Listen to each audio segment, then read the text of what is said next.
Hey, what's up, everybody? This is Ming Chen from Comic Book Ben, and you're listening to Best Threesome Ever. Find Best Threesome Ever on Facebook. Search Best Threesome Ever. That's 3 with the number 3. It is my favorite podcast. Welcome to Best Threesome Ever, a podcast discussing all things revolving around nerdy pop culture. Probably not what you were expecting, but it's just as fun. Now here are your hosts, Nick, Rob, and Kevin. Wasn't he like wasn't that guy also like the frog in or Froggy in The Little Rascals? Maybe, I don't know. He has a very distinctive face. All right, here we go. Best Threesome Ever, episode 137, brought to you by Heroic Goods and Games and Jaybird Wines. I'm Nick. I'm Rob. I'm Kevin. In a row? Yeah. I mean, it's got the 100 on it, but that counts, goddammit. Yeah. It counts. It definitely counts. The 137 is a lot. And if you don't get that reference, go watch Clerks. I feel like most of our listeners have seen Clerks by now. If they haven't, I'm surprised. I would hope so. Deeply disappointed. I'm not disappointed, just a little bit, you should do that. Yeah, I should check out a good first low-budget Kevin Smith film. The first one he ever made, 1994? Something like that. I'd say it was like a sophomore in high school or something. Came out. Be aware that there is a scene referenced in that movie that maybe not everyone will be comfortable with, but I still think it's fucking hilarious. Which?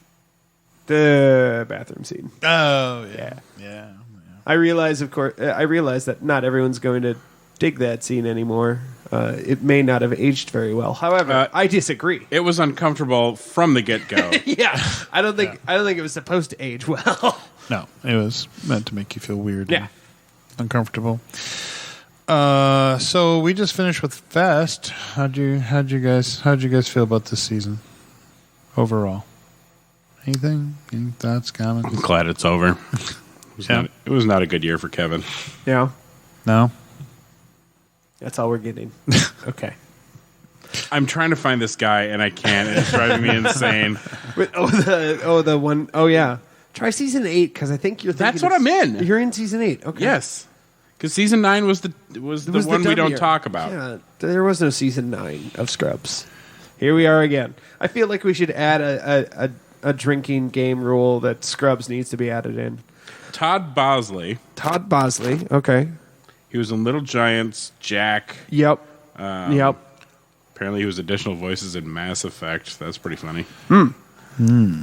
But yeah, okay, Little Giants and Jack, that's where I know him from. Yeah. But not Little Rascals. I don't think so. I don't think so either. But I'm still going back pretty far. Yeah. No, Little Giants was his first one. Okay. That sounds right then. Yeah, he's always had like giant Coke bottle glasses and since he was a kid, has had a weirdly deep voice. He played a nerd in That's So Raven. Weird. So fast. So fast. Yeah, it was hard for me. Yeah. And I didn't feel like I had quite the connections with people that I did. People that worked there? Yeah. Okay. It was a little weird. I don't know. But I mean, I also made some new connections, so that was nice. Yana and Jack sure. definitely kind of latched on to us. So that was kind of cool. That is cool. If we're not sure if we're doing the Musketeers again next year, we might be, because Will is thinking about it. And if Will stays, we'll do it one more year. Because his ship out date is up in the air right now. So Sure. Still. But we're thinking about bringing it back to 4, possibly. Sure. And she doesn't listen, so I'm not worried about her hearing this. We're thinking about approaching Yana to be the new Aramis. Yeah, which like we think would be that. kind of funny because she's 19. Yeah. So it'll be all the more hilarious because we were like, well, should we have her be D'Artagnan and have Micah be Aramis? And he kind of made a noise, and we're like, never mind, whatever. So he likes being D'Artagnan. I understand that, but like I I feel like graduating him up in the ranks to give him Aramis, and putting a very young face in the D'Artagnan role is great too. And that's what we said, but he likes being D'Artagnan, so I'm sure we'll talk about it, because there's also the fact that Micah is of course a man of God who also is very fond of, I mean, most specifically his wife, but very fond of butts. So we feel That's why we're friends. We I don't feel know, it man. works out. But everyone's a fan of his wife's butt. That's true. And but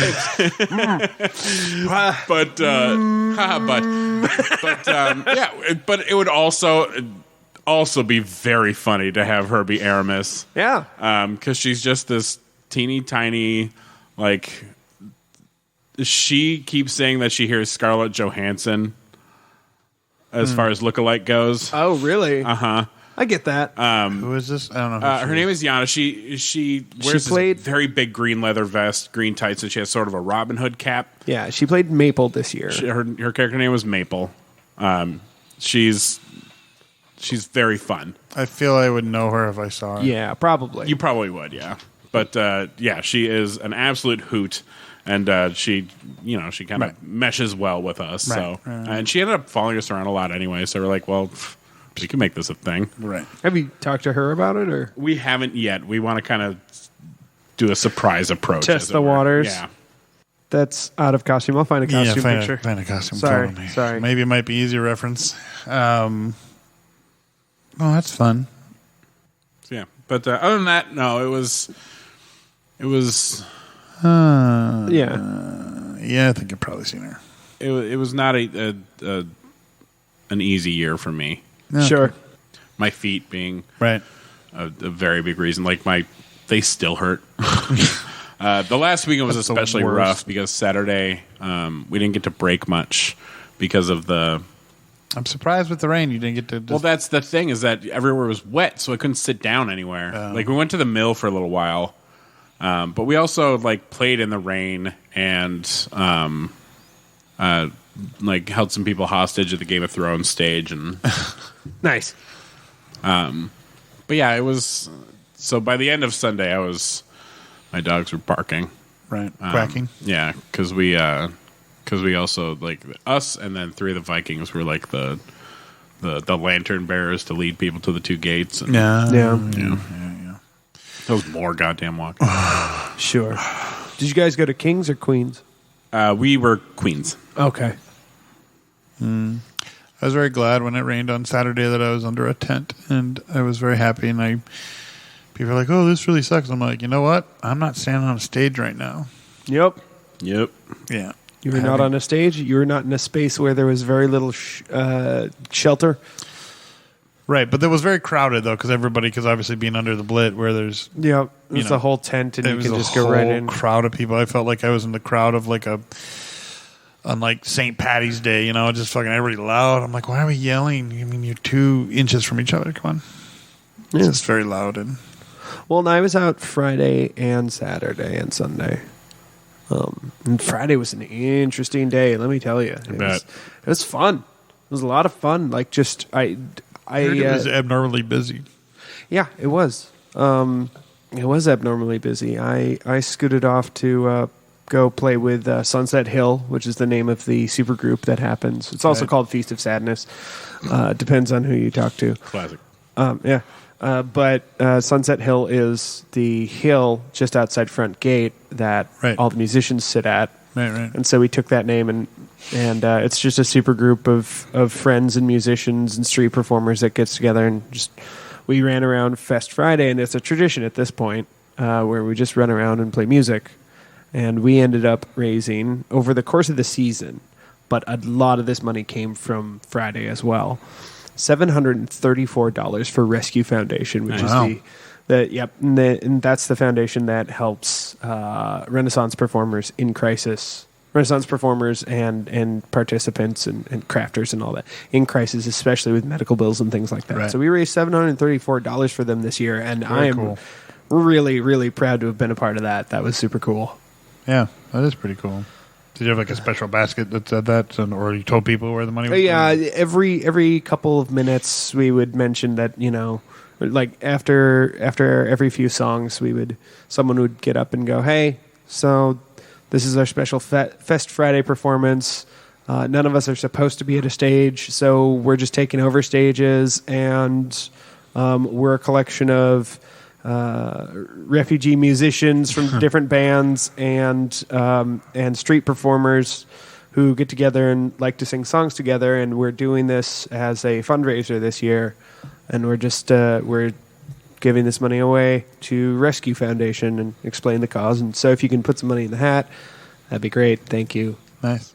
Yeah. That's pretty cool. So that was my Friday. And then Saturday was fucking stupid. Yeah. In the afternoon. The morning was okay. It rained a lot. It did. Yeah. Like torrentially. Yeah. I ruined a shirt. Which one? The yellow one. Aw. I know, right? I like that. Did you ruin it, or did you just make it more authentic?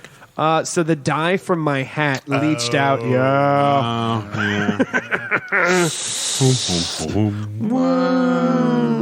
Yeah. It was good. I liked it, yeah. Cut, print, copy. It was Put that in places. It was dissonant in just the right places. Nick, isolate that, please. Okay. Work on that. Yeah, Ian, fix that. Fix that in post. Ian, please. Thank you. I think Ian listens to this. Yeah. So it's been a couple weeks, and it's actually been about 3 weeks since we recorded because I forgot that I had something going on last time we were supposed to record, and so we had to move it out a week. So I have not had a chance to say this, but now also I have the result. I was nominated and lost an award at the Minnesota Renaissance Festival this year for.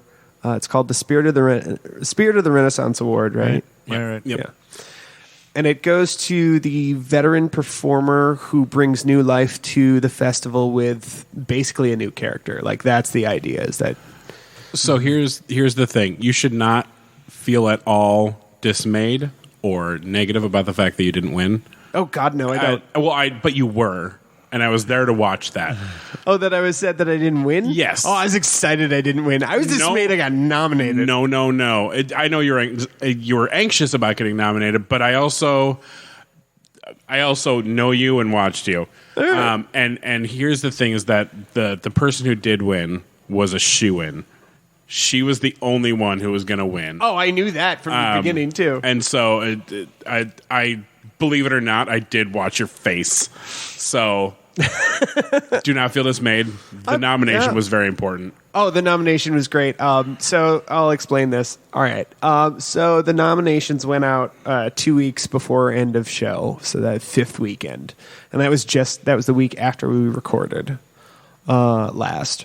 And the nominations went out, and they're calling the names for this award, which, by the way, used to be called the Late Bloomer Award, which I think is a really cool name. I understand why they changed it. They feel like it's a little derogatory. Whatever. I disagree, but that's okay. And I admit, going into this season, I was shooting for a Late Bloomer nomination. That was my goal, and I felt good about that goal. And I achieved my goal. But they listed off the people who were nominated in that category, and they listed off all 4 other performers before they got to me. And so I heard everyone I was up against first, and I'm just like, I'm not even going to be nominated in this category. That's okay. That's a solid roster of, huh? What? Me? Fuck you. Roller coaster of emotion. Yeah. So the rest of the day, everyone is coming up and congratulating me, and my immediate response to every single person was just this exasperated grunt of like, "Stop it! Did you hear the other names? This is some good ass names." Yeah. Well, so you're still nominated though.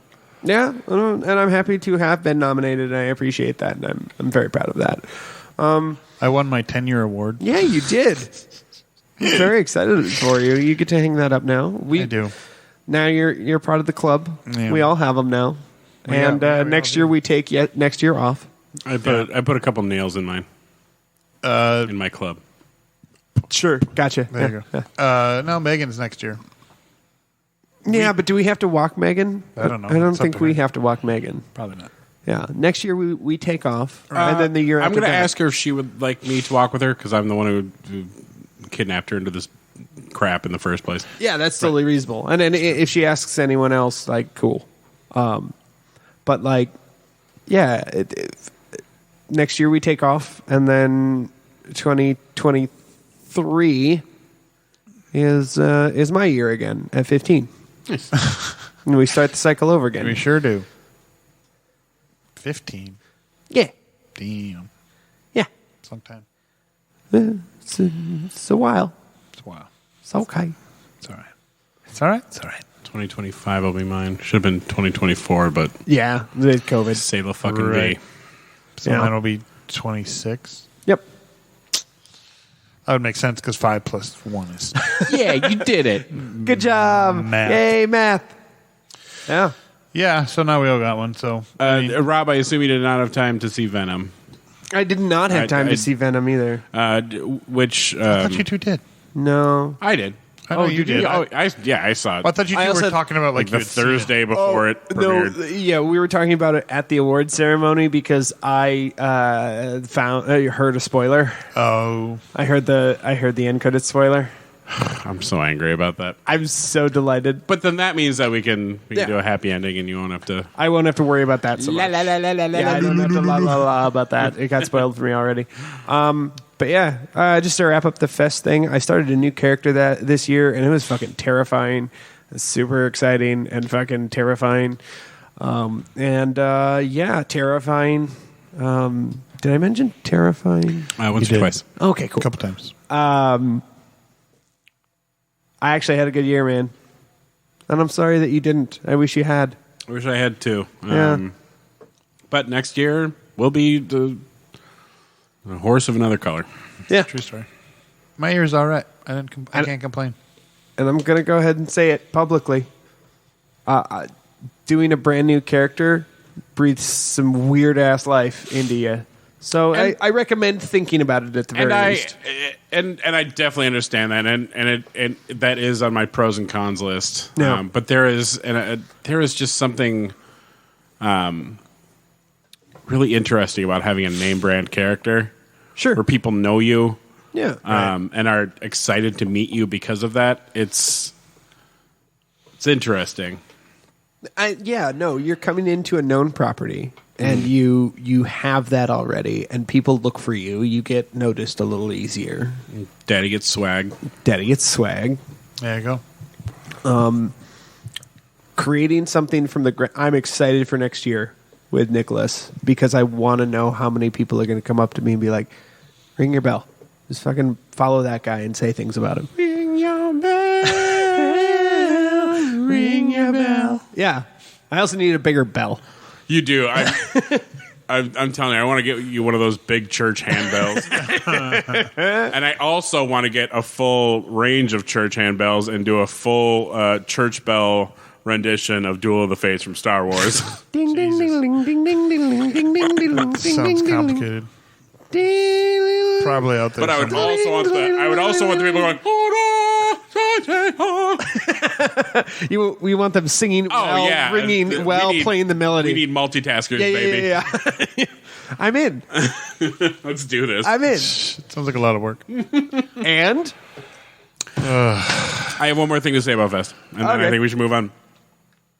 I am deeply saddened that I didn't get a picture of me with Matt as belly dancing Darth Maul with our lightsabers.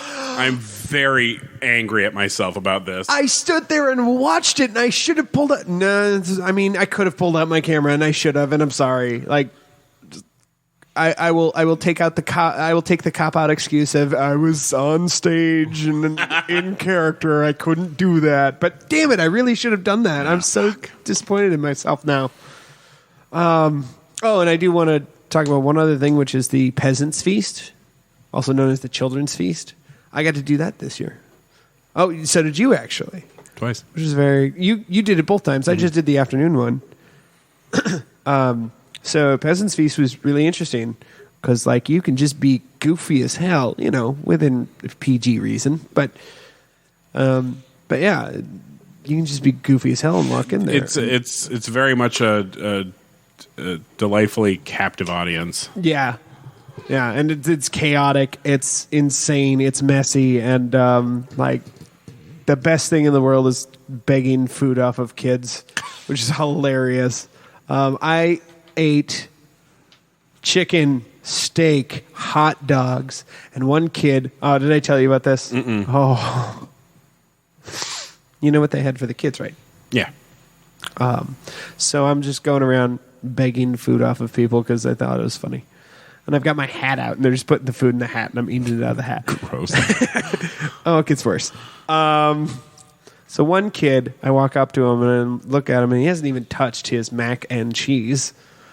And I'm just like, and I put my hat out for him. No. And he takes the world's largest serving spoon. I have no idea where he got this. It sure wasn't his because it fit over most of his face. Or maybe I'm making that up in my head now, but like in my brain, it's exaggerated itself to a giant serving spoon where he just dug the spoon in, took half of his mac and cheese, put it on the spoon, and plopped it directly into my hat. And the very first thing I thought was, oh, I can't eat that. I can't do it. So I had to sit there like it was a good 2 seconds that passed where I'm just looking at this hat full of mac and cheese now, and I'm just like, oh God, what do I do? So I look up at the kid and I go, thanks, I'll save it for later.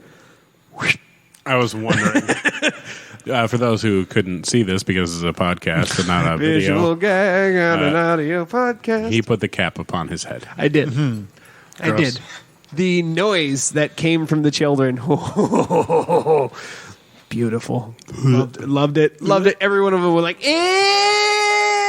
I'm just like, yeah. So I just walked away from them, and I took a right and walked out the feast hall, took another right and went out into the courtyard there, took a left into the porta potties, took off my hat, scraped out all this mac and cheese, and had to dry heave for about 30 seconds because I'm like, that was disgusting. And then took water and washed out my hair a little. Anyways, that was my crowning moment of festival this year. Pun. Yep. Golden crown, my friend. A cheesy golden crown. Gross. Until next year. Yep. So. Till next year. Nick, what do we got in nerd news?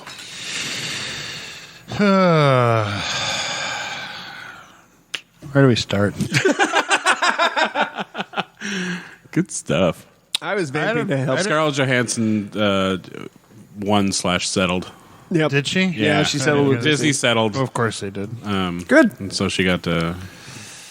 Well, they were getting a ton of She negative press got for paid. it, too, though. Oh, I forgot the Game of Thrones. Oh, damn it. Oh, well. Next Oh, time. yeah. Had some Game of Thrones figures for him.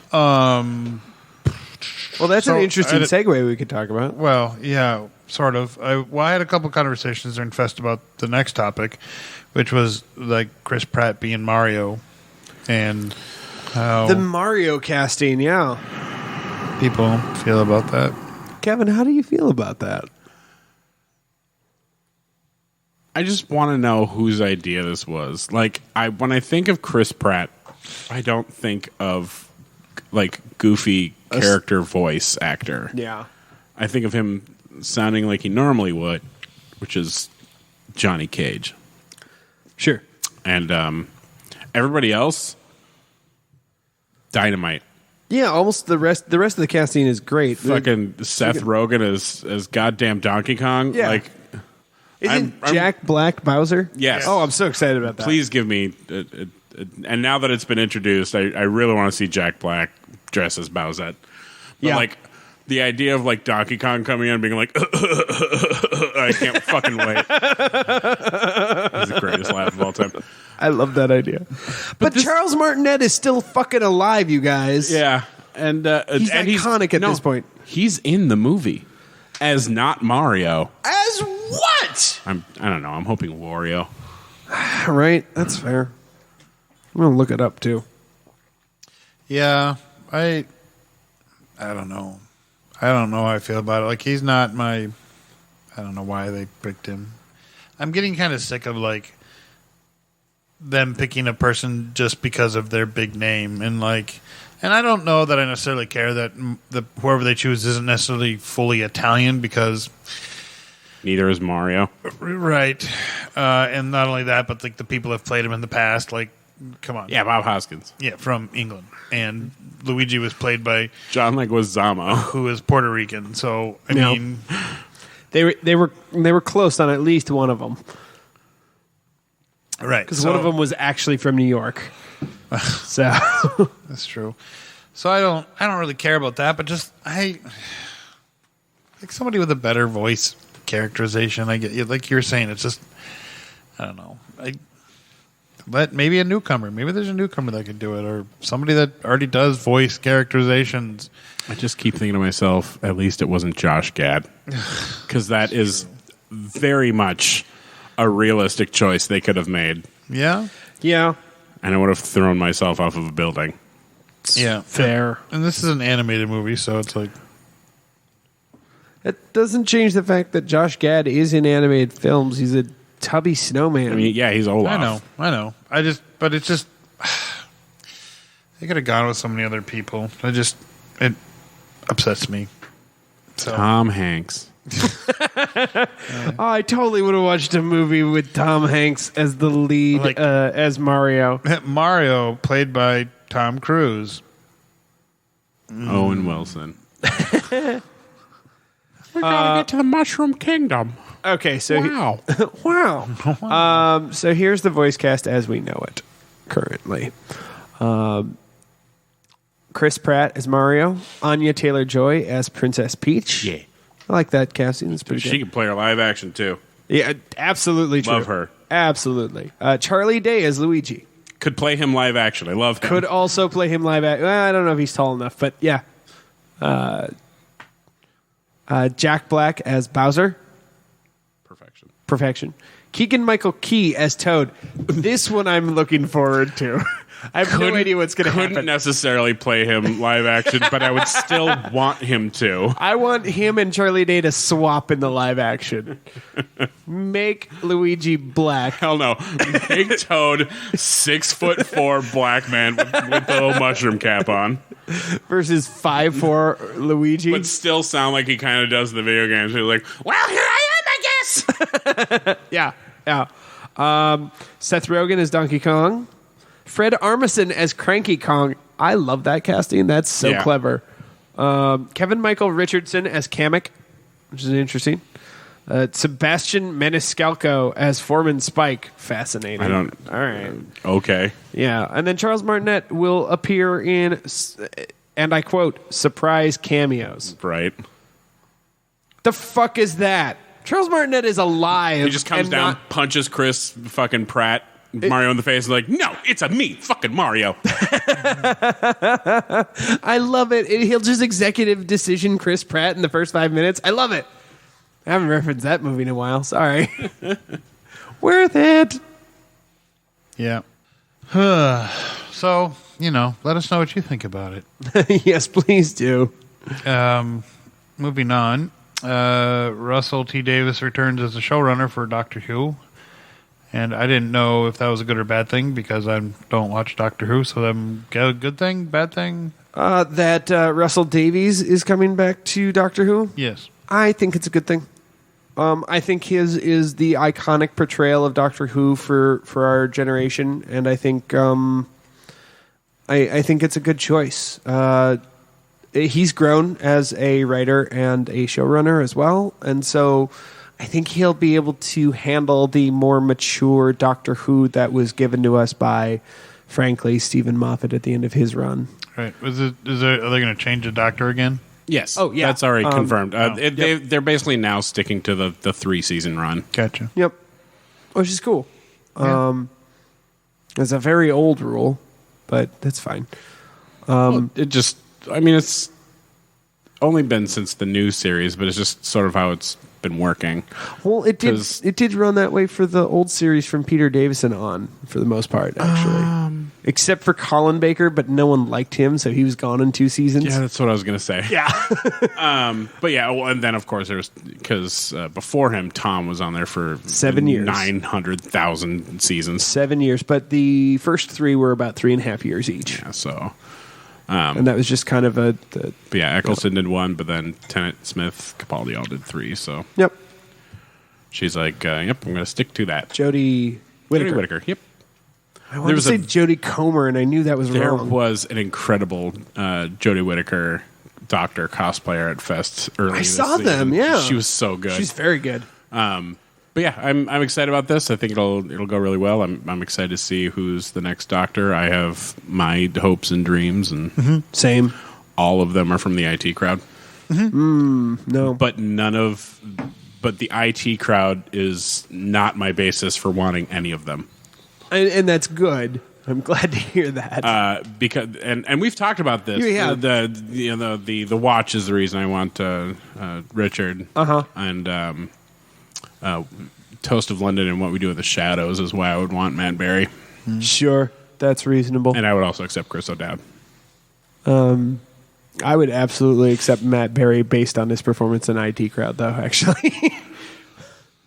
Because based on his performance in IT Crowd, I'd be okay with Matt Berry. Specifically his scene with the quote-unquote sorcerer. Yes.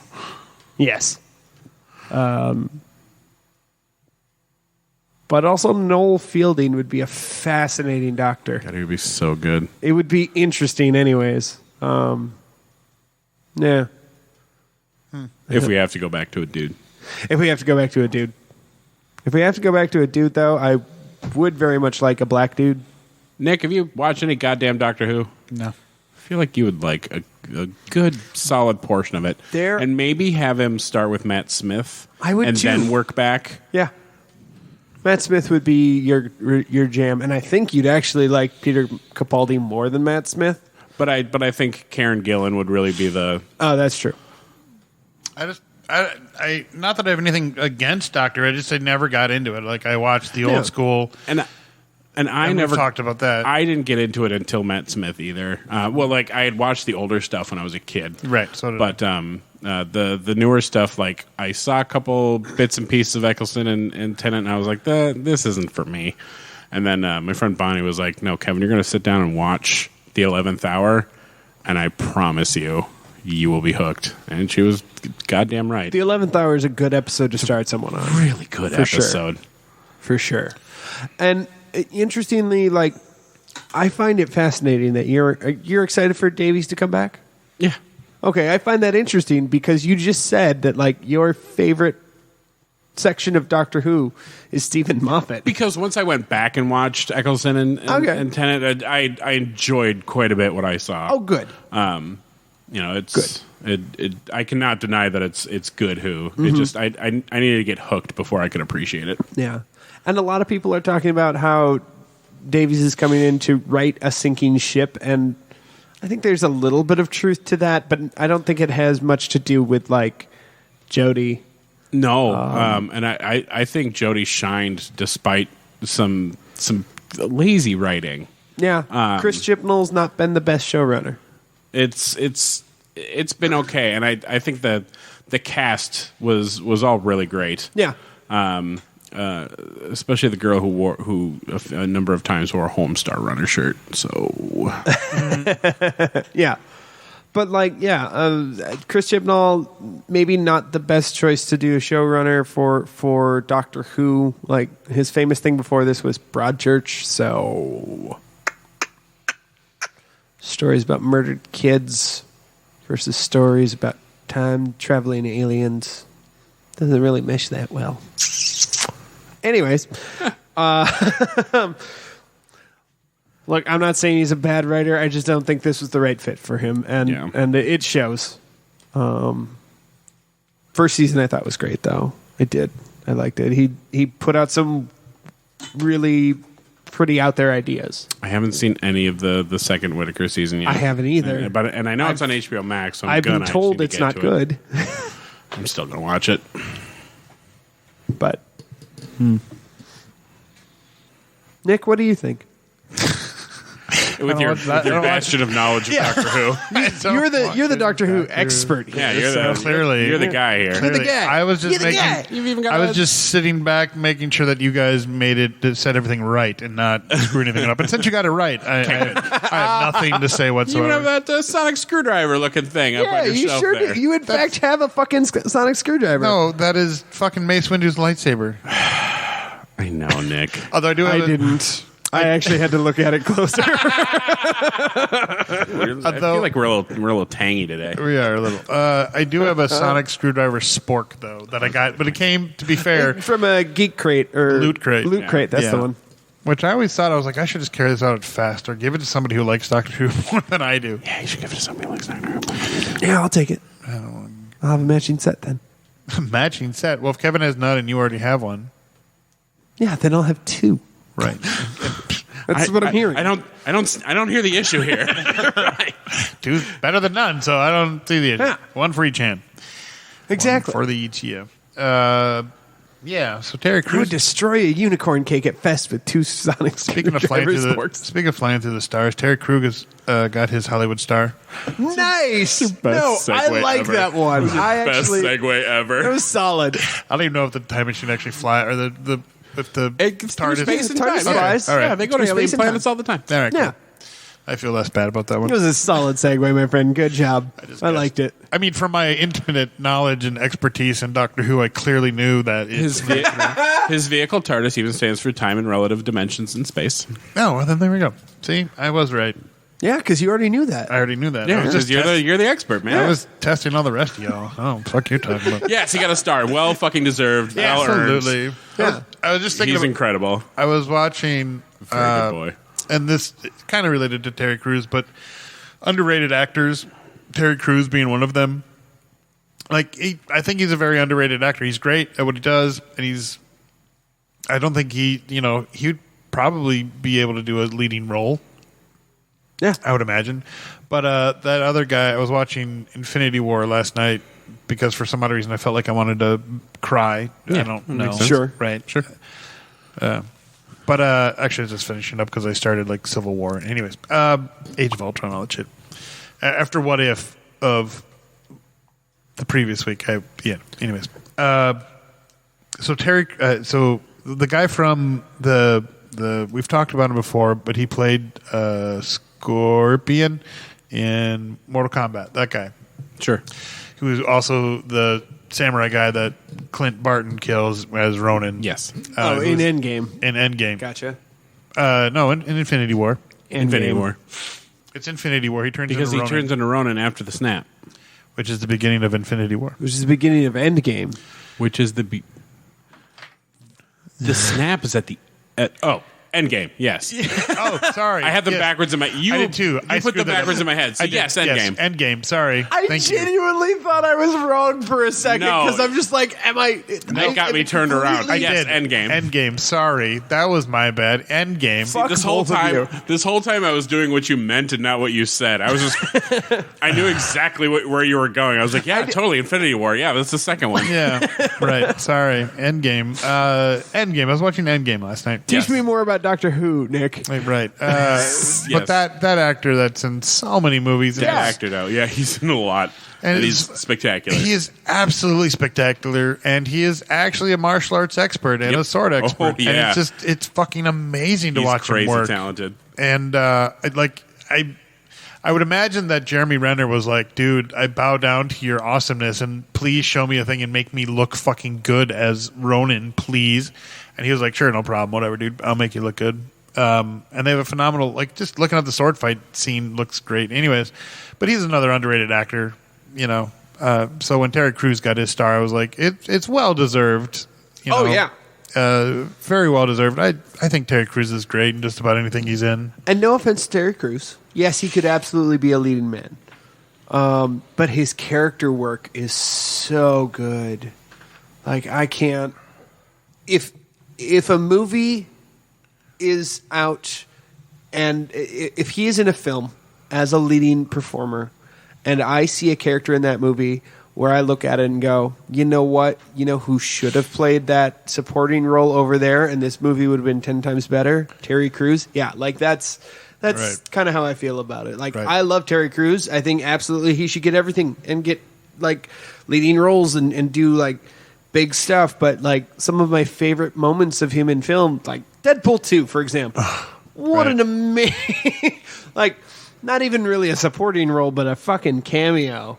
And he Right. was great in that. Yep. And like some of his more famous roles, White Chicks, which I do not talk about because I hate that film. Buffy the Vampire, Buffy the White Girl Lair. I think they called him. Yeah. Yeah. Yep. I believe He's so. buff. Yes. Right. But he does that dance to Vanessa Carlton's 1,000 Miles in that movie. The in the car lip sync dance, which was Yes. incredible. Yes, which is incredible, and he does it occasionally here and there. He did it as a warm up act for America's Got Talent recently, and they posted a video of it online. I'm just Very like, cute. That's amazing. But then also The Longest Yard. Yeah, I was just gonna say The Longest Yard. Longest Yard. I was going to say President Camacho, In the Idiocracy. scariest horror movie of the all scariest horror movie of all time, Idiocracy, which is coming truer and truer every day. time. Docu horror. Yeah. Even Brooklyn Nine-Nine, he was great in that, too. Yeah. Just, But again, a supporting character. I think the star of that show is Andy Samberg. well, clearly, but, you know, like... It's an ensemble. Right. But like Ensemble. ensemble. Yeah. So, way to go, Terry Crews. Hey, Yeah, Terry good Crews, for him. come on our podcast. Yeah, Terry Crews coming Terry up. Crews, please come on our podcast. Book of Boba Fett got its release date December 29th. Yes. So we'll Yes. be able to start watching that. We talked about Hawkeye last time. Yeah, hot guy. Hawkeye. Die Hot Hard. guy. Marvel's Die Hard. Marvel's Die Hard. Right. Hot guy. Yeah. Well, speaking of Star Wars, so Star Wars Visions came out. Oh God, I drank it. I absolutely Did you? drank that series. It was so I good. consumed it in one afternoon. And they catch you. I mean, if you knew what it was, you knew it was anime right away, and which you should know. And they catch you right away with that first episode, and you're just like, "Oh fuck!" I mean, they didn't disappoint. There was one of them, a couple of them. I was like, "Okay," but I ended up liking the furry one more than I thought I would. The bunny people, really, which are a canon species like since the 70s. right? Neat. Because there's that character that came out the same year as Bucky O'Hare, but he's also a green bunny creature. Okay. Who's also, I believe, a rebel pilot. Oh. Yeah. All Yeah. right. Yeah. He was in the comics, Yeah. and now Oh, he has sure. a figure that just came out. Right. Oh, cool. Yeah, and all of them. My favorite one was the first one. Or favorites were the first one, the one with the old guy. Mm-hmm. I didn't like that they kind of replaced.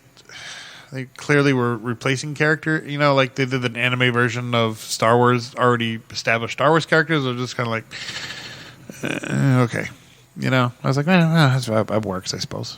And then, what was the other one? Hang on. Can you go back? Because I'm not sure I understand what you mean. So, in a few of the episodes, they take already established Star Wars characters, rename them, and put them into anime series that are Give examples. 'cause I- Ray, BB-8, R2-D2, C-3PO, Okay. Luke, Han, Leia. I mean, So you're saying- they were reminiscent of the characters, but I don't think they were supposed to be those exact characters. No, they weren't. And I don't think they were But I either. mean, that's Star Wars. Star Wars is always bringing new characters who are reminiscent of old ones. That didn't bother me at all. There's Yeah. lots of droids out there. There's Yeah. lots of smugglers and heroic Jedi kids. The only ones that seem to me to be like an offshoot of like maybe Luke and Leia were the other twins. Yeah. Those fucking weird ones. Yeah. Really Played by Neil Patrick Harris and fucking weird ones. Alison Brie. Yeah. Yeah. Yeah. Yeah. All right. And each episode In probably had case like one or anyone's two wondering, like big no, I have not names. watched it yet. Yeah. Yeah. It was a weird, very and that trippy was episode. that was the episode I was mainly talking about. Was where the, they with the twins and they ended up they did the Holdo maneuver, and it was like this really fucking weird lightsaber moment where it was a Kamehameha, and it was, Right. they were just breathing in space, just cause whatever. Yeah, because 'Cause anime. Leia. Because anime. It was a fucking it was a weird episode. I liked it, but it was The only thing that started to annoy me, and this is my only gripe with the entire thing, is that in every episode they had to say, fucking, I got a bad feeling about this, which normally wouldn't bug me, but since the episodes are about 15 to 25 minutes long, they're not all that long of episodes. It's kind of like... Every 30 minutes you're hearing someone say, I've got a bad feeling about this. Yeah.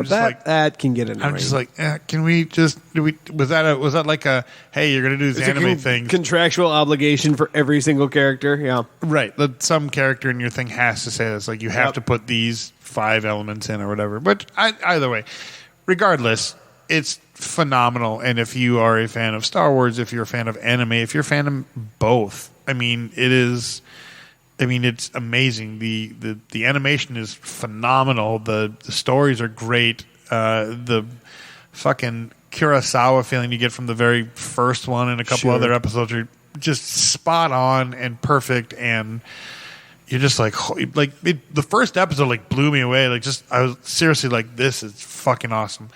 I'm not a huge anime knowledge person, but you can kind of see some of the similarities of animation from the animation people companies. So sure, you pick up on that a little bit, which is fine, which is great because that's obviously their style. Sure, but like I said, I really have nothing negative to say about them. I thought they were what I was expecting and more. So cool. Yeah. So go watch them. I think they're great. You have anything else to add about it, Kevin? What's interesting is the guy who voiced Rodin. Yeah, the very first episode, the Sith hunter, was the main guy from Squid Game. Really? Oh. A show which, if you haven't seen, I cannot possibly recommend enough. I've heard, and it's one of those shows that it's interesting because you actually might want to watch it dubbed instead of subbed. Also probably with subtitles on, just because it's easier for a lot of people. But a lot of quite a few of the characters do both their the original Korean and their English dub. Really? Because nice. one of the main bad guys, the leader of the games, the front man, he's played by the guy who played Storm Shadow in the old G.I. Joe movies. Oh, okay. Not the new dumb one. The new Snake Eyes one. Yeah, but he was Storm Shadow, so it's awesome. Yeah, so a lot of people, and that's why you're watching this. They're like, "Wow, I really believe like this voice match is really, really good." And then I realized it's because they're doing their own damn voice. Right. Squid Game can be found where Netflix. Yeah. And I think I've seen it. It's sometimes I have a hard time watching foreign films and shows, not because I don't want to or don't have the interest, but because a lot of times I'm doing other stuff while I'm watching them, and so it's harder for me to pay attention. Yep. But I was absolutely enthralled by this show. Good to know. All right. I saw. Nope. Maybe I spelled game right. As long as we're talking about animated things for a moment. Mm-hmm. What if? Ooh. I can't talk about today's episode. I can't either. I haven't watched it yet. But we can talk about last. Yeah, yes. We can talk about last week. Which was already... I'm sorry, Rob. We'll wait till next time. Okay. Yeah. Unfortunately... All I got to say is that last week's episode was a part 1. Oh, I know. Well, yeah. It's very obvious, and they're really selling this multiverse. Well, I mean, the three episodes are all well connected. So. Now they are, yeah. Yeah. Well, Or now, I guess, because the Doctor Strange one, Ultron coming in at the end of the Party Thor one, and then he didn't he? Oh, fuck! I forgot. That's right. So that made me think, though, at the end of the last one, not today's, but last one with Ultron. if he was in the Watcher's area, wouldn't the Power Stones, much like in the TVA, just kind of be not as powerful? They'd just be paperweights that... I don't think that's the same. Okay. Like Space? like pocket dimension. Okay. It's more like pocket dimension, like when Strange sends people into that alternate space and time where... Yeah, the dark dimension. Yeah. Is that what it is? Mm-hmm. When they use the bendy stuffy thingy? Bendy stuffy thingy. But yes. The Inception rooms. But sure. It's making me wonder if the Doctor Strange in the new Spider-Man movie is possibly that one. Maybe. Certainly possible. At least sometimes strange. Basically gauging whether or not his hair is down and shaggy or that weird plastic-looking Ken doll bouffant. Yeah. Yeah, because he does have that kind of... I noticed that I watched the newest trailer, which, well, I guess it was at the movie theater for Venom, which has a couple extra little things in it, but I noticed in the scene when he first meets him, his hair is like not normal Doctor Strange. Like I said, hair. it's like it's that weird plastic-looking Ken doll bouffant. God, wouldn't it be awesome to watch a Doctor Strange versus Doctor Strange fight? Yeah. That'd be fucking cool. I think we'll get it in Multiverses of Madness. Yeah. Yeah. Supposedly there is some leaked Garfield footage, but they don't know if it was a deep fake or not. It could have been. Yeah. I'll believe it when I see it. Yeah, there's talk about it. I'm waiting for the next trailer at this point. Well, I'm still dead set on the guy who slams down all the paperwork being Daredevil. There's been a lot of Daredevil talk lately. Yeah. It'll be interesting. They're really selling this multiverse thing, so They are. I'm into it. and Yeah, I'm here for like it. Kevin Feige. No, yeah. Yep. Kevin Feige. Feige pudding. Has very much said they have multiple boards up, making sure that they don't fuck this multiverse thing up. They're I love tracking it. every storyline to make sure that it's succinct and makes sense. 'Cause I love it. You know that the toxic fan base would. I mean, they're going to bitch anyways, but they're trying their damnedest to not fuck it up, which I applaud them for. I mean, I'm sure not everything's going to be 100%, but if they get 98, whatever percent, fine. I mean, Sure. Mm-hmm. I didn't read a lot of the multiverse comics to begin with, but again, that was about the time I started. My head hurt because I'm like, why is there's too many? I don't want to. That hurts my brain. Also, I believe from episode 2 of this very podcast, he has been known as Kevin Feige pudding. It's a true story. Yeah. That's Pretty sure. Yeah, True story. sounds accurate. If not episode 1. Pretty sure it's episode 2. But I would go back and listen, but we both know that won't fuck happen. no. You've never listened to a single episode. Why start now? Yeah. Yeah, that's fine. You don't have to. Now, no. What if It's imposter syndrome. I can't. It's difficult for me. No, that's fair. I mean, all the way up until episode 8, I honestly did not think any of this was going to be interconnected, except for like those couple of moments where again. I figured it was just these episodes are pretty much like the Watcher flipping channels on a TV. Yeah, Yeah, that's what exactly. it felt like. Yeah. He's just flipping through He's different. He's got his YouTube queue going. And Ultron is only next to Doctor Strange is the second person to actually talk to the Watcher. Yep. Who has a name, Ulanti. Uatu, but he's not Uatu, named there it is. Uatu in the series because they didn't want anyone to get confused. And oh wait, is there more than one Watcher? Which we already know there's more than one Watcher. We've It was seen in them. Guardians of the Galaxy 2, Right. Yeah. and Stan Lee is a messenger boy for the Watchers. So Confirmed Watcher. Yeah. he's not confirmed a Watcher. He's confirmed to be associated with the Watchers. But I like that they showed how powerful they are. That they're not just like, oh, we just watch stuff. Like they actually have like powers and they can actually fight back. Not that they ever need to, but like Until now. until now. Right. I mean, yeah. Which I wonder how this is all going to play in with Kang. And We're gonna fucking find out, I guess.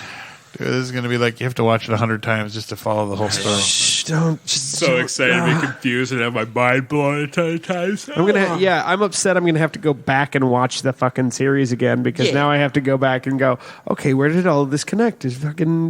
Did we see this before?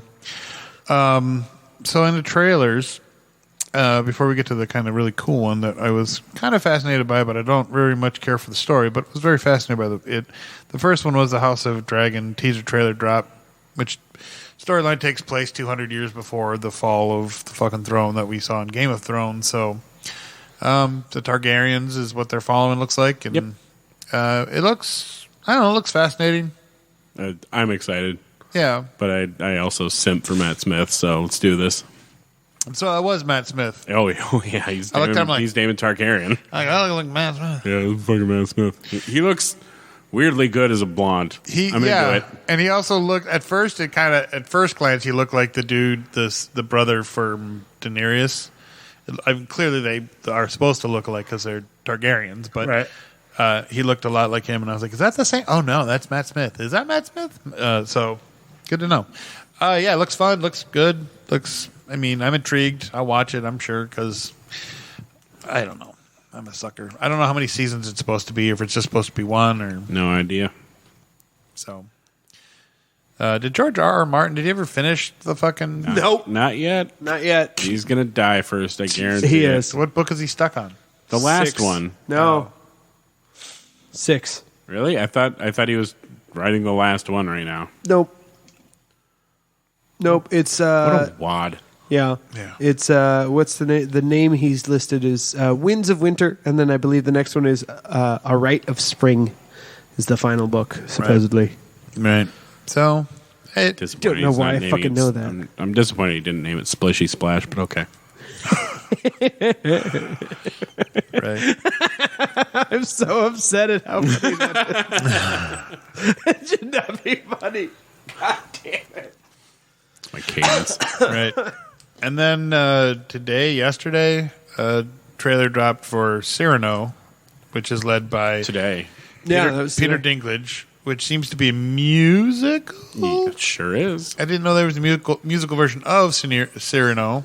Yes and no. There have been different adaptations I know over there's the years. an opera. There have been different adaptations over the years, including a musical Cyrano. I don't know if this is the same. I think this is supposed to be original. I believe it's probably. original. But first of all, I love Peter Dinklage. Same. Second of all, the fact that they took a well-known story and they didn't completely redo it, but they took out the thing that Cyrano is known for, his big fat fucking nose, big long ass nose, and just nope, we're just gonna make it Peter Dinklage. No, it's a good call. It's a great call, and I think it's I like it when it kind of much like with the Baz Luhrmann Romeo and Juliet, like when you get creative with a piece of classic literature. Wasn't there a Steve Martin movie based on Cyrano? Yes. There was Roxanne. Roxanne. And another one that was not Cyrano de Bergerac, which was called L.A. Story, which a sign talked to him when he was out with this girl. But it was, anyways. It also starred Steve Martin. L.A. Story? Yeah. Didn't that also have Patrick Stewart in it? Maybe. I have to look it up. I feel like yes. Yeah. Yeah, but then he was a fire captain. Yeah, it was fucking. Anyways. So yeah, it looks great. I'm not Cyrano de Bergerac has not been a story that I've really cared for or really liked. I mean, Roxanne, the movie was okay. L.A. Story was funny and interesting. It's not. But I think this will breathe very much some new life into it. I don't know that I'm going to rush out to the theater to see it, but I will definitely see it when it comes home to video, not video, but whatever streaming service it ends up. I'm sure it'll end up on HBO. So I'll wait for it for then. But it does. Like I said, I like it when writers can reinvent a classic literature story and hopefully not lose the punch of the story, if that makes sense. Like I said, the best example I can think of is Baz Luhrmann's Romeo and Juliet, which I thought was absolutely fascinating, and they didn't ruin any of Romeo and Juliet, which is, oddly enough, my favorite Shakespeare show out of all the Shakespeare. Romeo and Juliet is? Yeah. All right. It's like one I can watch again and again. I don't know why. Mainly because of Mercutio, probably, but That's a good fucking reason. Mercutio. Mercutio. Mercury Sable? I don't know. So yeah, it looks good. Like I said. Yeah, I'm here for it. I will watch Peter Dinklage in a Cyrano movie. Hell yeah. It's a musical too? Fuck Fuck yeah, sign me up. And he's the lead. Yeah. Legitimately the lead. And he sword fights. Wasn't Ant-Man fucking Paris in that movie? Yes. In Romeo plus Juliet. Oh, Baz Luhrmann's Romeo plus Juliet. Yes, he yeah, was. yeah, he was. Yes, he was. John Leguizamo was also in that movie. Yes, he was. Yes, he Prince was. of Cats. Yeah, there's a whole. So was. Weirdly, I think Leonardo DiCaprio was in that movie. Who's Oh that? yeah, Who's that I think guy? Claire Danes maybe too.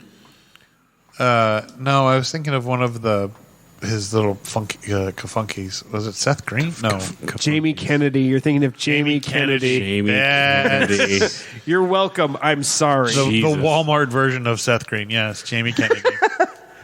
Horrifically accurate. The less I gotta funny. look this The up. less No, fuck. funny.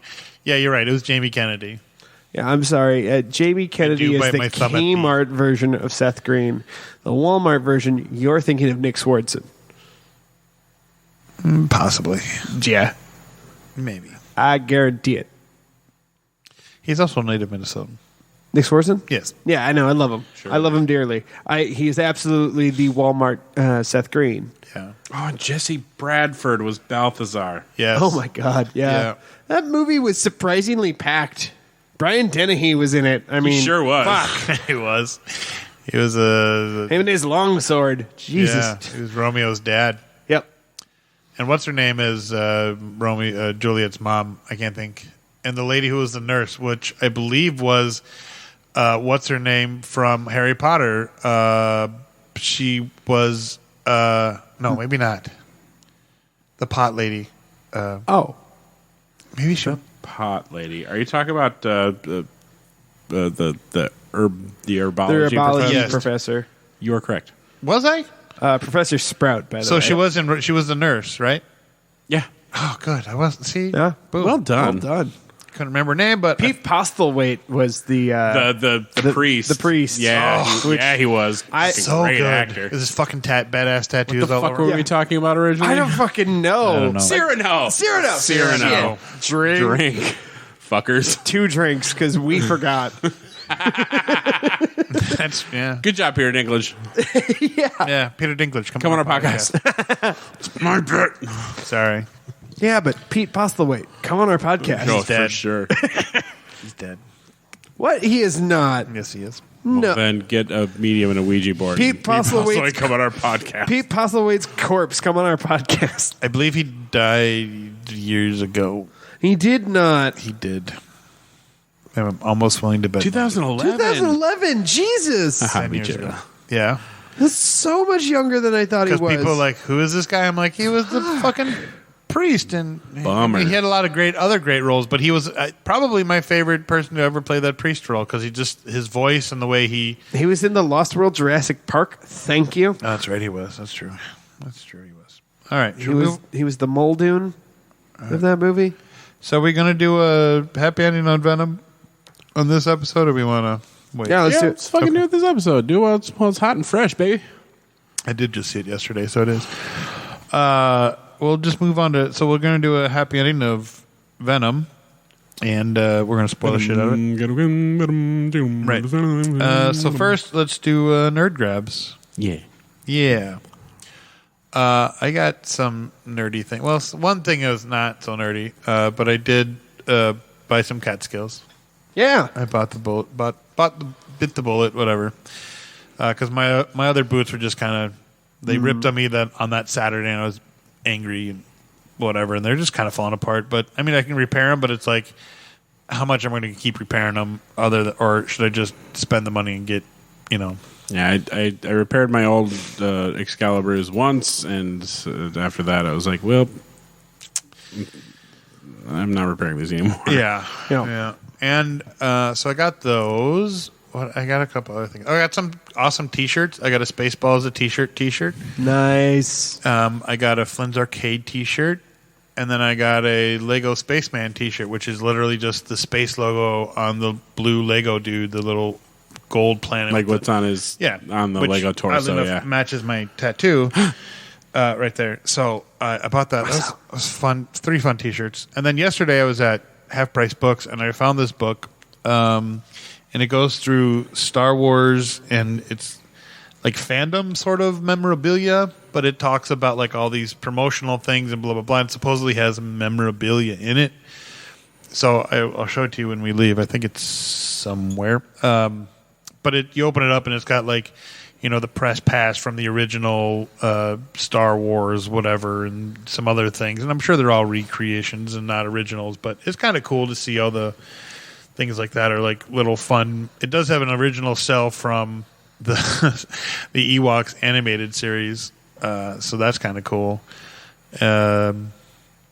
Talking about the animated show and stuff like that. So it's kind of a history of Star Wars and kind of fun little book I got for not very much at Half Price Books. So yeah, I think that was it for Nerd Grabs. I don't think I got anything else.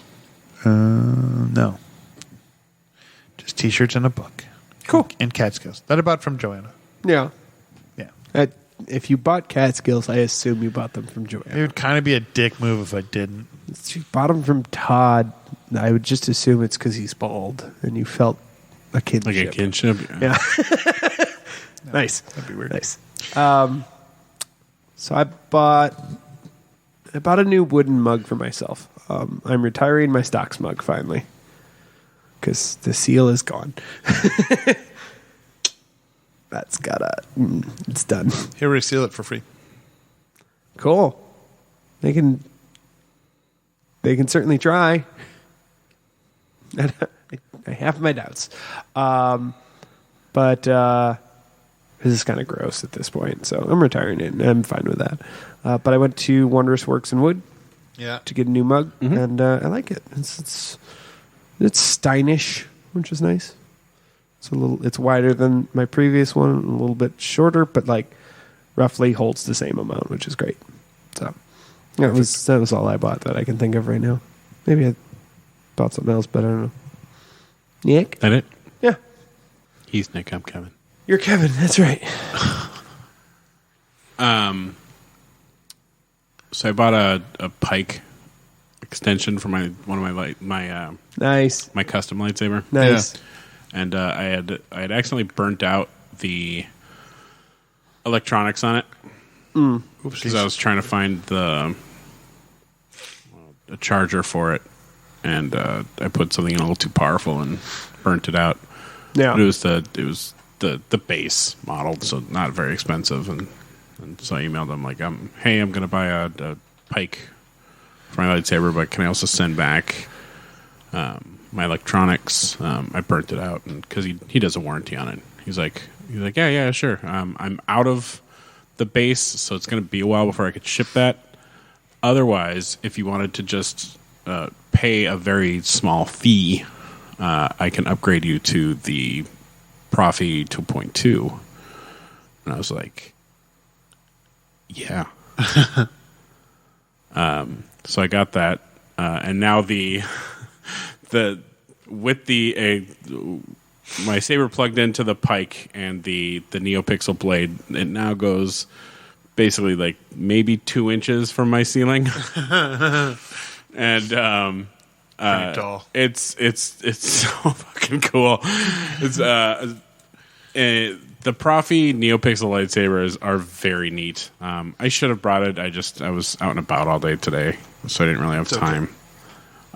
But it has some pretty cool fonts, but it has two that I'm very, very fond of, and that is the Empress Palpatine font, which is sort of a flamey looking pulsating red with like little yellow sparks. Cool. Yeah. And then there's it's called the Darkness, but it's basically a flame saber. So it flickers like it's fire. And it starts yellow at the bottom and is red at the tip. So it goes yellow to orange to red. Right. And what's interesting is if you hold it upside down, it shortens. No, it shortens. Oh. So that it's just barely coming out of the tube like, a flame would. Right. It's by far my favorite. It seems cool, but in practicality reasons and fighting styles, it seems like it would be... Shut up. It's cool looking. I don't care about practicality. Okay. I believe you. It's for looking neat, and it's going to be for like a costume later. Yeah, I'm not worried about practicality fighting, especially since the pike is like the tip and the screw part are metal, but the rest of the pike is wood. Right. And it's a sturdy wood, but I wouldn't trust it to really do like spear fighting or anything like that. Interesting. But I do still have a cap for the lightsaber, so I can just take it out and then put on a cap and bust a cap and what have you. So yeah, it's very, very neat, and I'm very pleased with it. Nice. And the other sort of nerd grab I got was a 3-hour long psych eval today. It was interesting. He had me do like a bunch of weird puzzles and like word problems and like pattern recognition. I had to do an actual real Rorschach test. Oh, Jesus, really? Yeah. Ugh. It was, which I'd never done before. So that was very interesting. Well, yeah. But yeah, so hopefully I'll get some answers soon on That's good. on where my head is at. Fucked up like the rest of us. Yeah.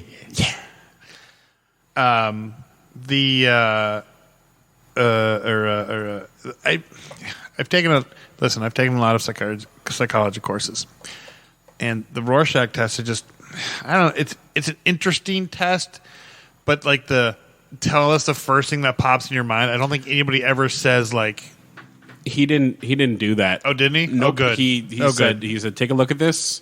Think about it. I want to know everything you see. And he kept going, what else? What else? Interesting. Yeah, Oh, good. so Then he did it the right way. Yeah, it wasn't just a quick, like, first thing that comes to your head. It was, bat. Another bat. Bat. Penis. Batman. Whatever word comes into my head first. I don't know. Spider-Man. Right. Bat. Good. Then he did it the right way. Masturbation.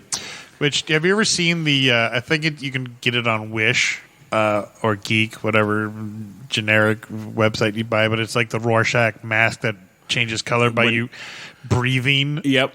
I have seen that, and they're available on Amazon too. They work basically with heat. Right. So if you're already a toasty headed fella, Exactly. it works for shit. Yeah. Well, but I just figured like if it's going off your breathing too, like it would just be like this part that would be changing, because And that's mostly what it is. It's a very cool concept, especially Yes. if you like cosplaying fuck Yeah. faces. Yeah. But yeah, in practicality for a heady boys like us, it's not very. Not- I don't think it would work very well. that's right. How to work today, by the way. Anyways, that's neither here nor there. So lightsaber, cool. And you're gonna buy me one when you're in Disney. Yeah, 'Cause- yeah. I'm gonna have some nerd grabs next time. yeah, I want a blade too. So I have to. Same, actually, because next time we'll record is after I come back, too. Yeah, we're sorry about the mix-up in our schedules and the way that it was delivered. I fucked up, so that was my bad. This actually works better, I think, with all of us going on vacation and then waiting until we all get back. I think this was actually a better way to do it. Right, but I posted the episode way late. Well, shit happens. Like, I totally had it set up, ready to go, and then I forgot to post it. I was like, oh, I got to post this tomorrow. Like, I even had the day off. I wasn't, like, doing anything special. Just forgot to post it. And then it slipped my mind. I was like, shit, I got to post it. And then I forgot about it again. I don't know. I had a lot of things on my mind last week, so. Poop. Classic. Yeah. I think, I didn't really buy anything at Fest other than Catskills because that was enough. I got a wooden goblet from the same place Rob got Hey, his. Jim? Wonders Works and Lit. Yeah. Oh, yeah, for your Porthos Yeah. thing. Yeah, it's glorious. It's very cute. Rob, I did want to say earlier, I did enjoy our little 5-minute shtick that we were kind of starting to do. Oh, yeah. Like, I would just show up at whatever booth Nick was at and do some 5-minute shtick with him and just. Usually work best at Crown. Yeah, usually work best at Crown because that line was Long. well situated, too. And there's not a show right over your shoulder. Yeah. I mean, the Tortugas are performing, but who cares? They're over there, and I don't give a shit. They make way more money than I do, so fuck them. Right. Ah! It's back! Doctor. There it is. But yeah, because it would always start out with, and I don't care if it's old, gets old. I think it's still funny when you're like, hey, Nick, you're like, well, how does it, you just come up and go, Good morning, Nicholas. I'd be like, good morning, Nicholas. Yep. God, that's weird. Every time. Love it every time. I was hoping we could work on that a little bit more, but I mean, like for next year, but whatever character you have. But it was fun. I did enjoy. You would actually call out to me first usually and say, "Good day, Nicholas," and I would respond, "Good day, Nicholas." Right. Either way, it's still weird. And it was fun. We had fun little moments. And I had fun little moments with Kevin too, yelling at Portos. I had a name idea. If Mike and I were to do the sort of Witcher and Dandelion meets Laurel and Hardy thing, Hardin and Lorenzo. Love it. I love it so much. By the way, did you like how I yelled Does that at you? make you harden? Yeah. Okay. I'm sure your other fellow musketeers And yes, that will be a joke. weren't listening, but I was like, Porthos, you're my favorite musketeer. I was hoping your other constituents would be like, "Grr," but they did. I figured they weren't listening. There was a lot of back and forth whether Porthos or D'Artagnan was the favorite musketeer of people who met us. Yeah. Oh, oddly the enough. answer was never Athos, though. So That's the important part. So oddly enough, I played into your shtick without even knowing I was playing into your shtick. Exactly. Well done. Boom, bitches. See, that's the kind of connection we have here. Or Did I not. tell you guys about... I don't know if I told you on the show. Never mind. Doesn't matter. If I did, I did. I came up with a stupid shtick where I would make up broken proverbs. Yeah. Yeah. That talked was about it. because that's kind of what we were. Yeah, and that's what we would do. Is just stand outside your booth, and It was I fun. would yell stuff, and you'd just be like, ugh. You just get annoyed and like you would play. Yes, you would I play was playing, annoyed. and I was trying to I'm like, God, maybe I shouldn't play it annoyed, and maybe I should be like laughing more. I don't know. But that's what the thing I wanted to work on. If it was to be like a little thing, become a thing. I just came up with another one that I like. And the other way I found out something, I'll tell you off air what we could do. The one about blah blah blah. Give me $1. A fool and his money are soon parted. Give me $1 and I'll prove it. That was a joke I did. I stopped using it because people were actually handing me money. And I was like, oh, this isn't how it's supposed to work. You got... All right, fine. Why not? Because I have a contract that says I'm not supposed to take money. But that's different. Well, I was going to say that my shtick could be: would somebody pay this man and get him the fuck away from me? Oh, yeah. No. I am fine with that if you say that to people. Because then I'm not soliciting. It's true story. Yeah. Well, then there you go. There's your out. That I'm fine with. Okay. There's your out. Next year. Well, Next year. We'll see I what just thought happens. of another one, though. A watched pot never boils, and a pot watch is stuck on 420. I had so many weed jokes this year, though. I don't know why. I had that one. I had a broken clock is right twice a day, and in Colorado it's stuck on 420. I don't know why. I thought that was funny. I had a Rolling Stone gathers no moss, but in the 70s a lot of grass. I had so many pot jokes. I don't know what was. I don't smoke weed. I was disappointed with myself that I didn't have, because the lines would just get so long. I didn't have enough time to play with the people in line. Like, I couldn't razz them, except for those 21-year-olds that was fucking, God, they're dumb. But they were precious little kids who were just barely 21 within a couple months, all of them. And there was like 5 or 6 of them. And obviously coming to the fest was like a big deal, because now they're like, oh, we're all 21, we can all drink, yay. But what started it was the one kid that said to his friend, who I'm assuming is probably like their booze connoisseur, but at 21, what do you really know about booze? I mean, I'm sure there are some, but not these kids. He was like, where does this fall on the alcoholism or the alcoholic scale for wine? Or whatever he said about where does it feel, I was just like, what stupidness is this? So I couldn't let it go, and it was fun, and they had a good time about it. I wasn't like teasing them like to be an asshole. Well, Yes, you were. I was. But like a fun asshole. Right, Yeah. like you're I'm making fun of you because you're 21, you don't know what the fuck you're talking about, but it was You're fun. like one of the assholes in Blazing Saddles in the Bean scenes. Needless to say, Gross, but fun. I was like, what 21-year-old knows anything about wine other than your $2 Chuck or your fucking Boone's Farm? And the kid's like, I like Boone's Farm. I'm like they Exactly. just Way to prove my fucking point. everything that I was feeding them, they're just feeding it right back. Like, yep, that's us. I'm like, and the people in line were enjoying it, and it was kind of fun. But Roll above the bus with some bottles and James. right, and Zima, I'm sure they. with some Alakazam. But it was. I didn't have enough time to do that. Oh well, that's fine. I made a lot of money. a lot of money. You did make a lot of money, and I sometimes hate you for it. On the other hand, my soul is full, so I'm fine. Well, I was also working every other weekend, so I wasn't working every weekend. And you still made more money than I did. I know. Probably. No, I'm certain of it. Saber made so much goddamn money. And that's the thing is, I'm like, ugh, God. But at the same time, it's, you know, there is a soulful trade-off. Right. And I feel like if I went into the mead stuff or any of the beer booths, I would lose my soul. And I was starting to feel that way at the end of stocks. So right, and I think that's why I was too. And that's why I was like, I got to pull the pin now before it becomes just bad. And go on our own notes rather than destroying something that we had fun doing. You know, like because of my negativity or whatever. We should move on. We should move on. Yes, we should. All right. So that being said, anything else? Anybody got anything to promote? Stay tuned for our happy ending for Venom, where we will spoil the shit out of Venom. Let there be carnage. And for that being said, this has been Best Threesome Ever, episode 137, brought to you by Heroic Goods and Games and Jaybird Wines. I am Nick. I am Rob. I am Kevin. We will see you next time. Unless you're listening to Happy Ending, then we'll see you shortly. Hi, it's Nick here from Best Threesome Ever. Did you know we're on Facebook and on Instagram? Well, we are. You can find us on Facebook at Best Threesome Ever. You can find us on Instagram at Best_Threesome_Ever. And you can comment, you can like us, you can ask us questions, you can leave us opinions about what you thought of something we talked about, whatever. Please go like us, follow us, subscribe to our stuff. And maybe if you're interested, buy some of our Best Threesome Ever merchandise in our shop on Facebook. Remember, that's Best Threesome Ever on Facebook and Best_Threesome_Ever on Instagram. Find us there. And now enjoy this episode's happy endings. Welcome to Best Threesome Ever's Happy Ending, a spoilerific review of whatever movie we just saw, where we discuss all of the things that got us there.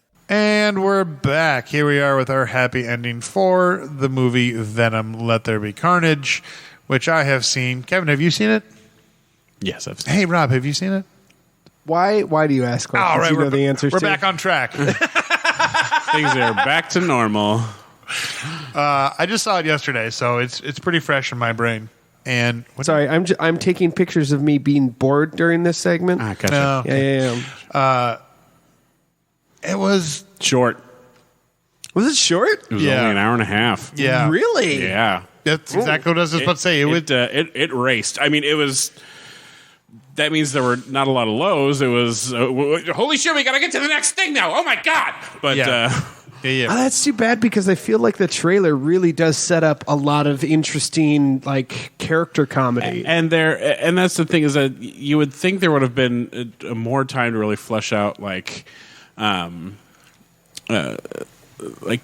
Cletus's youth and you know how he really like his and Shriek's relationship, but it was all done in like this weird like cartoon. And until he said until he said her name, I couldn't remember what I was like. That's not Banshee? What's her name? Shriek. And it took Banshee's me a thoroughly different character. yes. Definitely not a female. But either. there was a female Banshee. I don't remember her. Siren. Thank you. Siren, yes. Banshee is an X-Men. Right, but it was Marvel. So Right. what's interesting is they refer to what she does very specifically Yes. as a mutation. Yes. Because they're at the school that they are at. So they may have snuck in the first mutant yes. with no pomp and circumstance. It's like, here you go, fuckers. Here you go. Suck it. But it's Sony still, so I don't know if they got away with that. However, in association with Marvel. But we'll get there. Oh yeah, we'll get there. I know about this. So I do. So I haven't seen the movie, but I was spoiled about something in the movie. So Naomi Harris is great in it. She always is. Yeah. That woman has insane range. And it took me a while. I'm like, until probably the credits when I had to look it up. I'm like, is that not Nymphadora, but from Pirates? And I was like, yes, it is. Okay, Tia cool. Dalma. Tia Dalma. That's the name. Thank you. And then a Wahlberg showed up. Yeah. Which that's one? That's not a Wahlberg. Wasn't it? No, that guy's an English actor. He was in. Funny looks- story though. he looks exactly like a fucking Wahlberg. He does. I spent the entire movie thinking that was one of the the fourth Wahlberg brother. He was in Band of Brothers with. Are you sure it's not a Wahlberg? Then? Yes, I'm positive because he's English. He's actually English. He was in Snatched. He was the little guy in Snatch next to Jason Statham. Oh, holy shit! He sure was. And he played. But what's his nuts was also in it. Why can't I think of the lead actor's name in Venom? That Tom Hardy. Tom Hardy was also in Band of Brothers. So I thought it was funny that these two were Stephen Graham, and he looks so much like a Wahlberg. He very much does. Like Holy shit. You were very correct. He does. He's very English though, so not a Wahlberg. But that's the thing. He wasn't English in this. No. He wasn't English in- He sounded like a goddamn Wahlberg. Yeah, and same with Band of Brothers. He was not English. He was very, but in Snatch, he's very English. So That just makes me like him more. yeah, he's very good. He's fun. I can get Wahlberg style without Wahlberg name brand. Perfect. So I thought it was kind of funny that those two were in the same movie playing opposites of each other when they've already been in, when people are in movies together or shows or whatever. But yes, so the Wahlberg shows up. Sorry, I didn't mean to. So he plays the lead detective who's working with Tom Hardy, who's now returned to investigative journalism to basically find the undiscovered victims of Cletus Cassidy. Okay.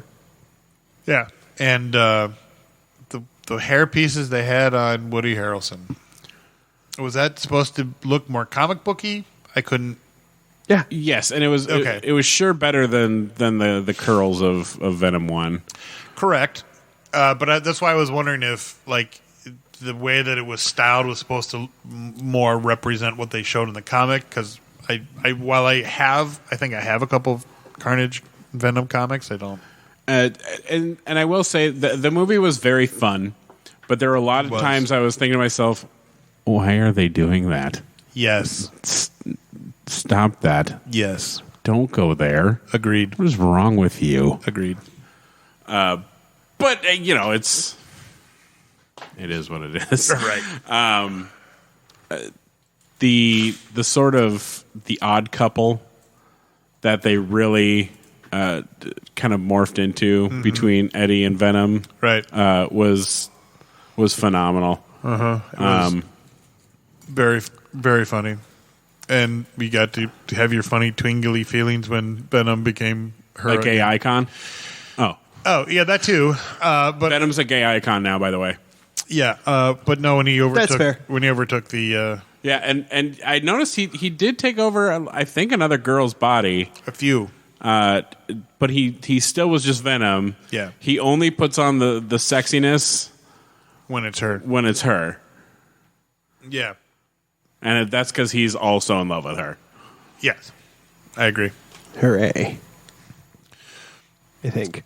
I'll admit I wasn't actually paying attention during that part. I'm sorry. Cool. That's all right. Yeah, there was that. And then did Woody do the voice of Carnage then? I don't think he did. I'm not entirely sure Woody knows how to hide that twang. Yeah, that's true. I believe that. Which was funny because in Cheers he was supposed to be from Minnesota and very not. Very not. Yeah. Hilariously, I did not know about this, by the way. The director, however, was fucking Andy Serkis. Yeah. Yes. Yeah. That's amazing. You can not that you can tell, but it was very different and good, and you could tell that he obviously knows how to capture people in movement, if that makes sense. Well, yeah. I mean, and with the amount of CGI in this movie. I was surprised to find out that Tom Hardy helped write this. He's one of the three writers. That doesn't surprise me at all. He's Tom Hardy is to Venom as Ryan Reynolds is to Deadpool. And again, I like it, or like I like it when actors, and I've said this before, really take on their characters and really learn about them. Like Margot Robbie learning about Harley Quinn, and Gal Gadot with Wonder Woman, and really, taking part in their character development. and leadership of their character development. So when Woody Harrelson was in talks for Venom 2, and he was told, well, we'd like to do the same thing with you that we do with Eddie, where Tom Hardy is the voice of both, is both himself and the voice of Venom. We would like you to do this with Carnage. And Woody Harrelson was like, I don't know if I can. Andy, I think you should do it. So is Andy. No. Andy Serkis said, no, you can do this. I believe in you. I will help. I was going to say, it sounds like Andy Serkis coached Woody Harrelson to get the Carnage voice. Fantastic. Which, if you're going to have anyone coach you to do a monster voice, right? Wouldn't you want fucking Gollum? I would immediately come the second I left the studio. Right? But that makes me like this even more now. Yeah. Yes. Because I didn't think it was him. I didn't think it was either. I thought it was either Tom Hardy doing it because of obviously being the son of Venom. Right. Like the voice would be similar. The voice would be similar, so they would just be like, hey, you're already doing one. Why don't you do both? I love that. I love that idea. That's...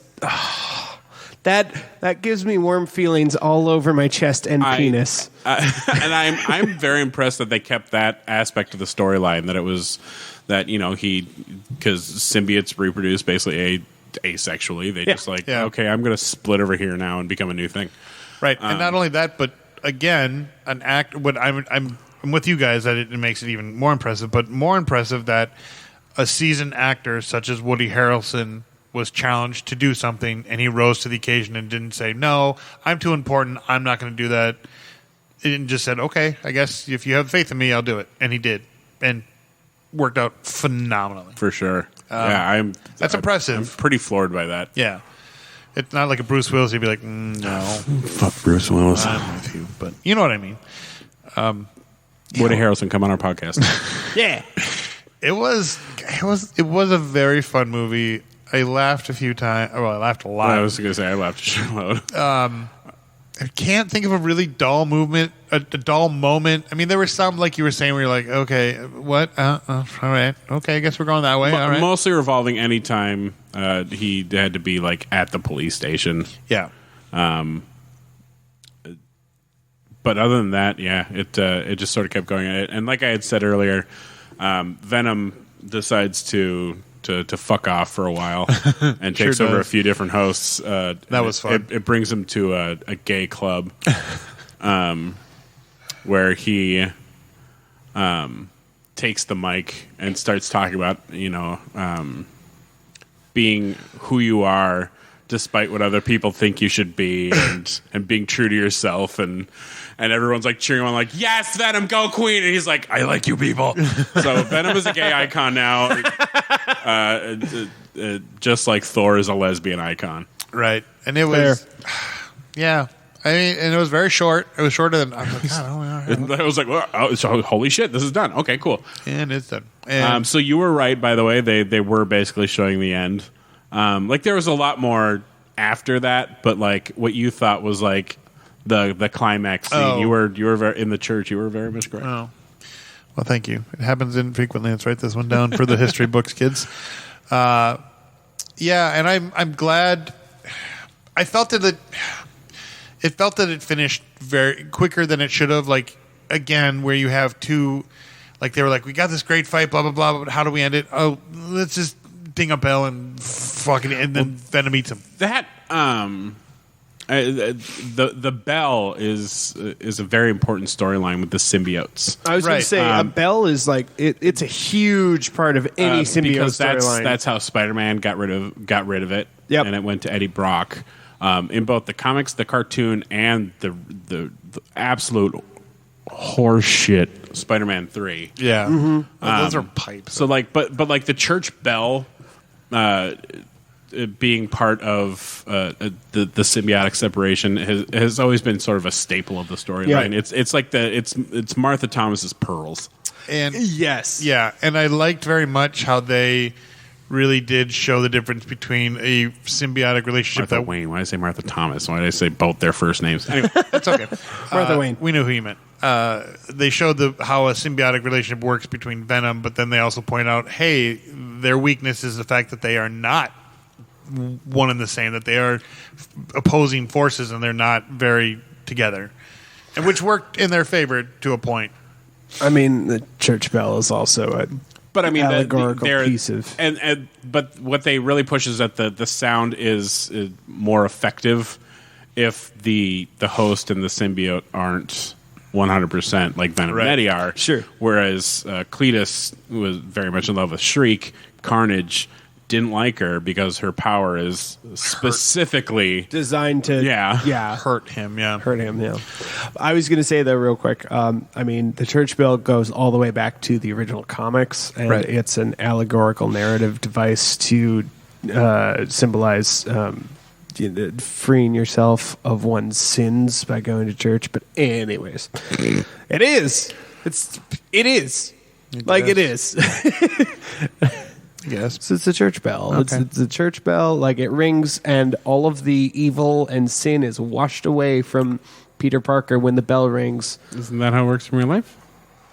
No. See, when church bells ring, all I think is the God bells. doesn't exist, Kevin. The bells. God is a fictional character made up in the 3rd century. All right, easy, Lefty. All right. Yeah, so I think of Hunchback. All for the revolution, sir. All for the revolution. I think of Hunchback of Notre Dame, but Yeah, no, that's fair. and then that scene that for the first time when I saw it creeped me out and scared me as a kid, but the feed the bird scene in Mary Poppins. Oh, totally. Oh, fuck. I don't know, it was weird. I don't know why it scared me. It shouldn't have, because he's very much talking about this lady who feeds the birds. I don't know. Anyways. But yeah, generally, church bells are that's their narrative device too, though. Like, it's the call to... Yeah. Anyway, sanctity, I guess. Sanctuary. But yeah, everything gets sort of wrapped up nicely. And then we come to the spoiler thing that I learned. And then, by the way, folks, this is the big fucking spoiler. If you don't care about the movie, that's fine, but this is really important. So if you don't want to hear a spoiler about bigger things than just Venom, just get out now. So, son of a bitch, this is the reason to see the movie. And I kind of, as soon as they started showing the credits, the post-credit scene, I'm like, I have a feeling. Are they gonna? It goes to the movie ends with Eddie sort of on a beach, on finally taking a little break and bringing Venom to the beach. I have to say, Tom Hardy definitely looked better in this one than in Venom, the first one. He wasn't Less just sickly. a sweaty hoodie mess. He was actually like wearing low cut shirts and looking like a Showing hot off his superhero. guns. Like Nice. you should. Right. So this one, so the post credit starts and he's in like his bed in like his bungalow or whatever. And he's just watching TV and he's having a conversation with Venom about how Venom never shows him anything from like space and what he's experienced. He's like, and that's because your puny mind couldn't take a fraction of it. And Eddie was like, give me what you got, baby. Try me out. He's like, all right, I'm going to give you a big one.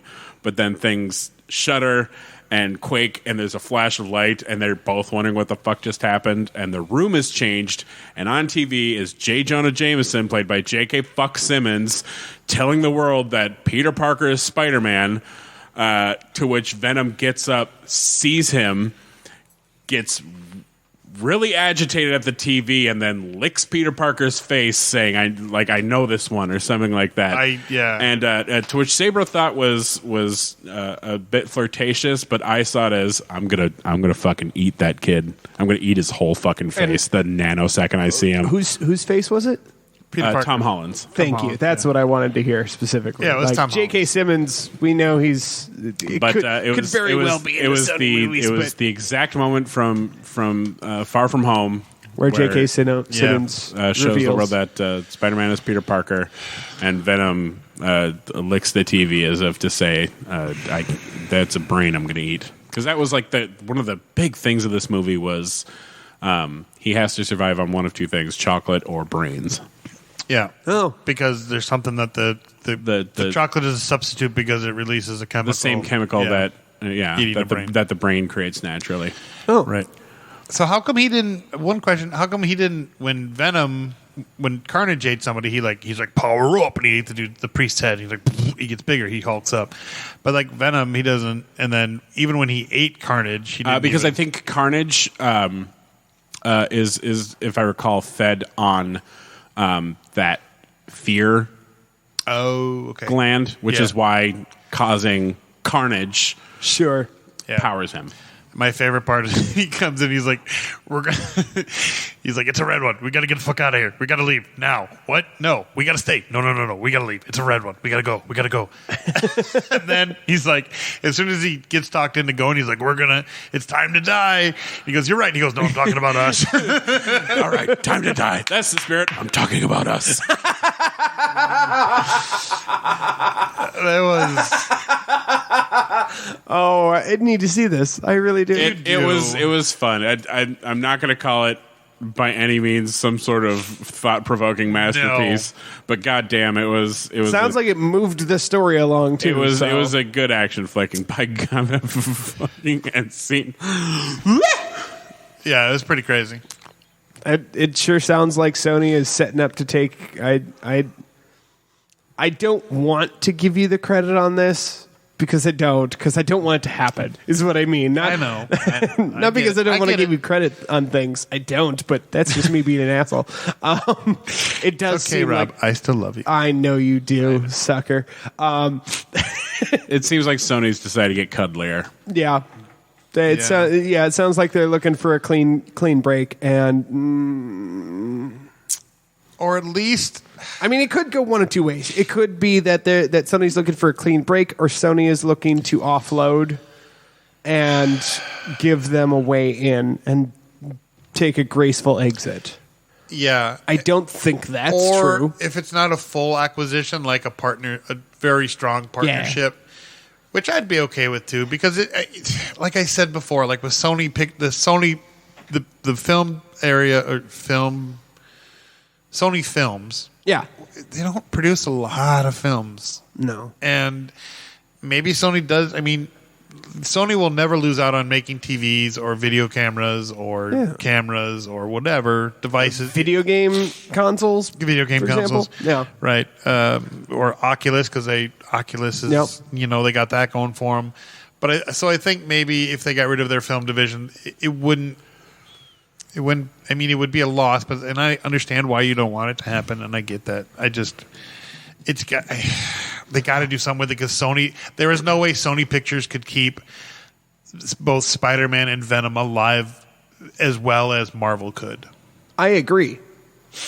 No, what I don't want to happen is Sony takes back Spider-Man and just fucks off to their own world and doesn't worry about MCU. Like, I genuinely hope that Sony is going to move forward with this as a reasonable partnership with Disney about just working these characters so that they can work together on this thing. Well, and this adds more fuel to the whether Morbius is in the MCU or not, like in that particular universe or not. And because with Adrian Toomes being in the trailer, people were like, "Well, is it that? Is it a different universe? What this?" This actually puts more into yes, this is part of the MCU camp. That movie still never came out, did it? No, not yet. Okay. It's coming at some point. Yeah, and Jared Leto's gonna get his hands on yet another fucking comic book character that I'm not happy about, but it's fine. Yeah. See, but this Morbius makes sense. This one I think he's really well suited for. I don't think he was for Joker. God, no. I think he's kind of a gonad, but this is a better fit for him. Like, as a human, you mean? Yeah. Oh, yeah, no, I agree. Thoroughly. Right. So Venom, January 28th. Is Morbius? Yes. Oh, interesting. and that's after Spider-Man. It's going to be a great Batman movie. Yeah. So Venom, go out and see it. I mean, I saw it on the big fucking Dolby Digital. Yeah. I thought it was fun. I mean, do you need to see it on the Dolby Digital? No. Fuck IMAX. Fuck 3D. I haven't seen a 3D Nothing movie. wrong with IMAX. No, I just it's too. I don't know. Sit further back. It's not like an Omni theater. Jesus Christ. I know. Remember movies in the Omni Theater? I sure do. Yeah, they were fun. They give you that sense of like fucking motion sickness. Anyways, go see it. I think go see it in the theaters is definitely worth it. You'll have fucking fun. You will. You won't hate it, especially if you go into it knowing that there's not. It's not world building in any way, shape, or form. It's just a fun Venom and Carnage movie, and everybody in it's great. I don't think there was one bad character or character that I was like, God, they really didn't need to be in the movie. So it was fun. Go see it. Anything else, Kevin? That's all I got. Hey, Rob, go see it. Okay. All right. I'll really try. I can't promise, but I'll try. I know. It's okay. It's your shtick. We get it. Yeah, it is my shtick. I'm sorry. Well, if you get a chance on vacation or something.